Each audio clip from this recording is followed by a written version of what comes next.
guys, welcome to Mobitech Malayalam. ഇന്നത്തെ വീഡിയോയിൽ പറയാൻ പോകുന്നത് എങ്ങനെ നമുക്കൊരു ബ്രോഡ്കാസ്റ്റ് ഉണ്ടാക്കാമെന്നാണ്.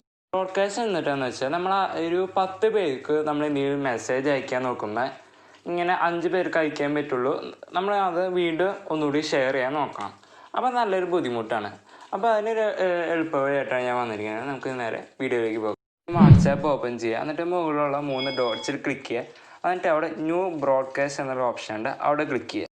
സേവ് ചെയ്തിരിക്കുന്ന എല്ലാ നമ്പേഴ്സ് നിങ്ങൾക്ക് അവിടെ കാണാൻ പറ്റും. ആർക്കാണ് മെസ്സേജ് അയക്കേണ്ടതെന്ന് വെച്ചാൽ അവരൊക്കെ സെലക്ട് ചെയ്യുക. നിങ്ങൾക്ക് മുകളിൽ സെർച്ച് ഓപ്ഷനുണ്ട്, അവിടെ സെർച്ച് ചെയ്തിട്ട് നിങ്ങൾക്ക് സെലക്ട് ചെയ്യാന്നുള്ളത്. ഒരു 6 കോണ്ടാക്ട്സ് സെലക്ട് ചെയ്യാമാണ്. നിങ്ങൾക്ക് അവിടെ മുകളിൽ കാണാൻ പറ്റും ആരൊക്കെയാണ് സെലക്ട് ചെയ്തതെന്നുള്ളത്. നിങ്ങൾക്ക് അത് കഴിഞ്ഞിട്ട് അവിടെ ടിക്ക് എന്നുള്ള ഓപ്ഷൻ ഉണ്ട്, അവിടെ ക്ലിക്ക് ചെയ്യുക. നിങ്ങൾക്ക് അവിടെ 6 റെസിപ്പിയൻസ് എന്നവിടെ കാണാൻ പറ്റും. എത്ര ആൾക്കാർ ചേർത്തിയെന്നുള്ളൊരു എണ്ണമാണ് അവിടെ കാണാൻ പറ്റുന്നത്. ഇനി നിങ്ങൾക്ക് അത് സുഖമായിട്ട് അയക്കാന്നുള്ളൂ. 256 കോണ്ടാക്ട്സ് നിങ്ങൾക്ക് ബ്രോഡ്കാസ്റ്റിൽ ചേർക്കാൻ പറ്റുള്ളൂ എന്ന് ഓർക്കണം. അപ്പോൾ നിങ്ങൾക്ക് ഈ വീഡിയോ ഇഷ്ടപ്പെടുകയും ലൈക്ക് ചെയ്യുക. നിങ്ങൾ ഈ ചാനൽ ഇതിലോട്ട് സബ്സ്ക്രൈബ് ചെയ്തെങ്കിൽ സബ്സ്ക്രൈബ് ചെയ്യുക. തൊട്ടപ്പുറത്തുള്ള ബെൽ ഐക്കൺ പ്രസ് ചെയ്യുക.